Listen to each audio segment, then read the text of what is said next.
Thanks for having us over to look at your house. Now, this is double stick framed, isn't it, per code? Yeah, it is. So, I guess our biggest challenge with building with hemp is the structural seismic codes that we have to meet here. Uh-huh.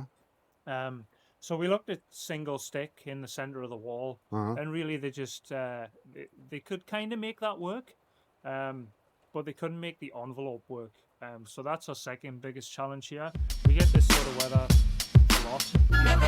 Imagine a world we could live in. Plant these seeds in the minds of our children. Plant these trees and grow a solution. Hemp can heal the world. Imagine a world we could live in. Plant these seeds in the minds of our children. Plant these trees and grow a solution. Well, g'day, Ian. Nice to meet Nice you. to finally meet you. We've Yeah. spoken on the phone, I think, probably a year ago. Yeah, probably that much now, Talked yeah. about building your house Yep. and doing it with hemp. Yes. And thank you. We bless you for that. You and your lovely wife, Kathy, have got a nice looking spread out here. Yeah, it's a nice property, Huh? and a really nice house when it's finished. What's taking you so long? I thought we'd The weather, have hemp. Oh, that's look at right. the We're in weather. Canada. Yeah. There's a weather issue and it's raining. Didn't you say before it's going to snow tomorrow? Yeah, snow tomorrow. Yeah. Yeah. Oh my goodness gracious. Oh, and and you're looking at putting hemp in December, I think, aren't you? Yeah, so we're well on with the framing. We got glue lamp roof beams coming on Monday, Uh-huh. and then the roof structure on top of that. So that gets us somewhat watertight from above. Mm-hmm. Sheeting to go on the outside, albeit temporary sheeting, to contain the hemp when we pour it in the walls. Right. So yeah, sometime early December, we're hoping to be ready to pour. Okay. Yeah. Actually, one of the guys that works with us, Brandon, in fact, you're going to meet him shortly. He's got a whole bunch of forms, plastic forms that we use Yep. from Italy called Yep. Geoplast. Yep. And makes the job go pretty quick because you've got plywood if you're going to use plywood for some of the forms, and Yep. it's heavy. It's wet and Yeah, heavy, right? It's wet, right? I've forgotten. Sunny Southern California is where I'm living. It's not like this. Oh my goodness. And I remember we did the first house we built in hemp back in 2009. It was over in North Carolina, and it was raining. It was snowing actually on the side of a mountain, and we had to put antifreeze in the water to take it up the hill to mix for the hemp. Yeah. Well, hopefully not those challenges here, but we're hoping not anyway. Thanks for having us over to look at your house. Now, this is double stick framed, isn't it, per code? Yeah, it is. So, I guess our biggest challenge with building with hemp is the structural seismic codes that we have to meet here. Uh-huh. So we looked at single stick in the center of the wall, Uh-huh. and really they just they could kind of make that work, but they couldn't make the envelope work. So that's our second biggest challenge here. We get this sort of weather a lot here for a good 6 months of the year. It rains pretty much every day. Every day. And in the building code is rain screen here, or the necessity to put a rain screen on your building. Yes. And in order to do that, you need something to fasten your rain screen to. So we ended up with a double stick frame. So we have a stick on the outside that we fix the rain screen to. And then we also obviously have the stick on the inside that we can put our finished board on, our mag board, and then a render on the inside too. So you're going to be using the magnesium oxide board on the interior and on the exterior too. and on the exterior as well. So that'll be our substrate for us to put our lime render on the outside. So on the outside, we're going to turn the smooth surface in. So you've got a rough surface facing out. Yeah. And then we have a build up of two thicknesses of 3/4 ply between the outside stud framing that you see right now and the actual back of the sheeting board, and that's an air gap to allow any moisture that should penetrate the rain screen to basically. So what's the air gap? What thickness is that? It's about roughly 1.5 inches. 1.5 inches. Yeah, and that allows the air to circulate behind the rain screen and help any moisture that does get in there actually make its way back out, so it doesn't enter the building. Basically. So you're going to cut strips of plywood for your batten. Yeah. Right. So we batten horizontally and then again vertically and then sheeting. Oh, right on. Okay. Yeah. I noticed when we were over at Peter's place yesterday, looking at the magnesium oxide, that he's using the strips of mag oxide for battens. Yeah. Oh, yeah. Interesting. Yeah. And it's it's wet. It'll get wet, doesn't get mold, right? It dries out. Material, Yeah. No, but good. okay, so basically getting back to the codes, here, you've got to have that air gap, that vapor barrier. Yeah, you must have that air gap. Like that was the biggest challenge we came up against once we'd sorted the structural issues out and actually got an engineer who was prepared to work with this new material that's not used here typically. We found that progressed quite well. We ended up with kind of a post and beam structure, which is kind of hidden in the center part of the wall, and that provides the structural stability for the house really. Right. But the rain screen was something that we couldn't get anyone to move on that as far as the local authority were concerned. They were adamant it's in the building code. That's the way it needs to be. And our envelope consultant, who really got us to this stage really and allowing us to build with hemp, that was the only thing they couldn't get around basically. Right. How did you get the idea to use hemp in your house? Well, when we were looking to rebuild, we were looking for a material that was sustainable, and we looked at all sorts of different materials, but hemp was really the only one that we thought was a viable option for us.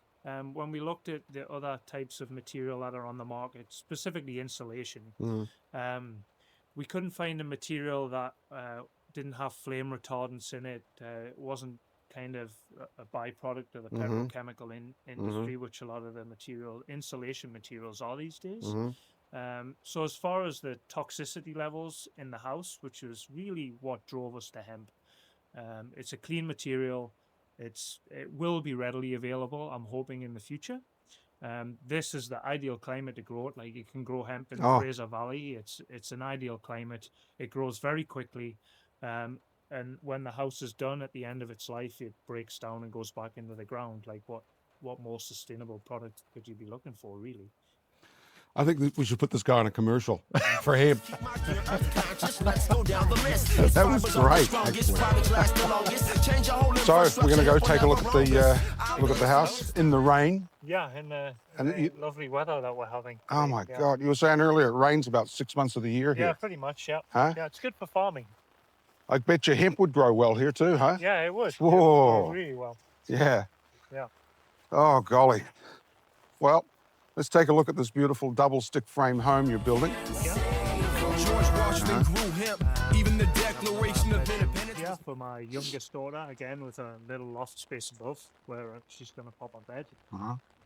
This is the main entrance of the house. So and this is where we did the you talked about the heating. Yeah, in-slab heating, yeah, which it's an awesome way to go. It really is. Yeah, and then in-slab in here too, and then the greenhouse area at the back, which we're really interested in. We're hoping we can grow lemons and stuff in there. Oh, really? We really are. Yeah? Yeah. We think we can, but we'll see. We'll see. Yeah. That'd be pretty cool. Yeah, and then we walk through the swimming pool here to the other side. Pool. Yeah. Yeah. Aye. And then the kitchen in here, which will be really nice too. Nice big kitchen. We do a lot of cooking. And then I moved over here. Yeah. Moved the umbrella. Talked about the cellar and I think that's pretty cool with the We're gonna give it a go. Yeah, We'll I think see. that's pretty cool. Yeah, we'll see how You've measured up enough.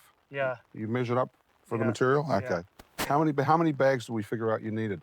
I can't remember now. 300? Yeah, it was 320 of them. Yeah, it was roughly Yeah. The construction. You've got cement floor, you've got heating in the floor. So construction started, well, probably a good 4 to 5 feet below our feet right now. So footings, lots of reinforcement in the walls. So the subgrade walls are actually 1 foot thick to support the weight of the hempcrete and the building above. So a big hole, lots of material out, poured our walls, and then basically backfilled inside the wall with the as-dug material. We were fortunate enough that we have material called pit run here, so well graded material that we could actually use as backfill again. So we didn't have to bring any material in.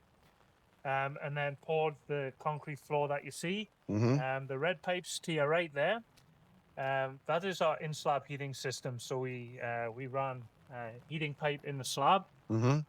They'll get connected to 2 manifolds that'll be connected to a solar heater that's going to go on the roof.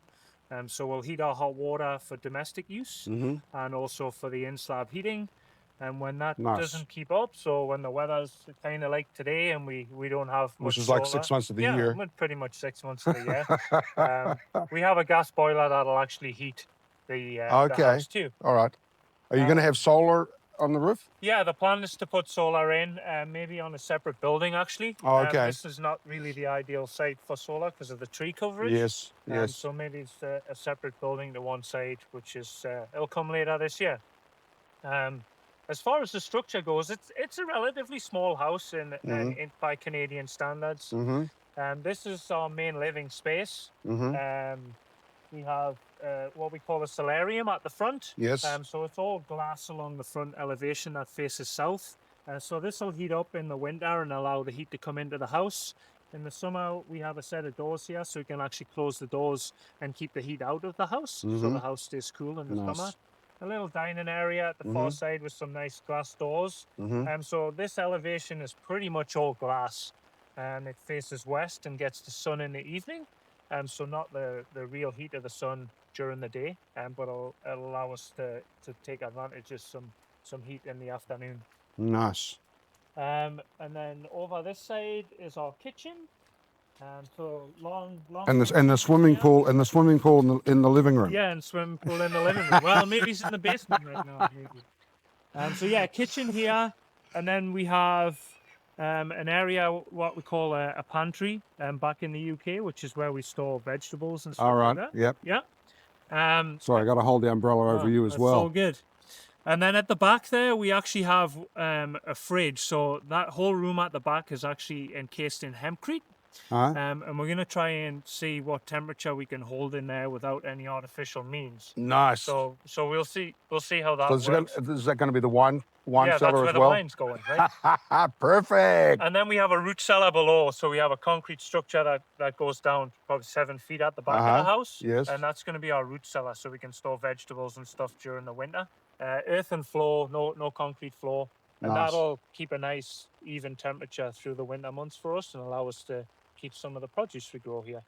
Which I'm seeing you've got a greenhouse here as well. Yeah, so we're a working organic farm typically, and we grow lots of fruit and vegetables for the local community. And Oh my goodness, And I'm so glad we made the effort to come up and see you about your house. thank you. You're doing some wonderful stuff here, mate. Thanks. Appreciate it. Appreciate you spending the time with us. Now, who's that? Dirk up there is working away? Dirk up there working away, helping with the framing. We're just framing the north wall today, so we have the outside wall up already, and we have some heavy timbers to go in the inside portion, so the structural portion of the building, and then we'll put the inside wall up in front of that, and that forms our 1 foot thick wall where the hemp will go. Right. Yeah. Nice. So now, when we come to doing the hemp here, and we're Yep. going to meet Brandon in a little while, we're going to run a workshop here, Yes. right? Show other people, educate other Yep. people on doing the hemp installation. But you're going to have the roof on, Yes. and is it going to be warm in here? Yeah. So we'll have the roof on. We'll have our formwork on the outside of the building. Windows won't be in, obviously, but we'll have them closed off, and then we'll be able to heat on the inside of the building and actually pour the hempcrete from in here. From So in we'll here. mix in here, Yep. and then we'll actually pop the hemp into the wall Perfect. from the inside. That Yep. way we can control the temperature Yep. a little better. Right? Perfect, because we don't want to be below about 5 or 6 No. degrees Celsius. It's not an ideal time of year to be pouring hemp, but we'll make it work. We'll make it work. Yeah, we'll make it work. Absolutely. Yeah. I think sure. we're going to try and circle back Yep. when it comes time for the workshop Okay. and take another look at it. Grow a true field of dreams, tall and green. This one crop can be used for everything. Hemp milk, have a sip, taste buds, feel the bliss.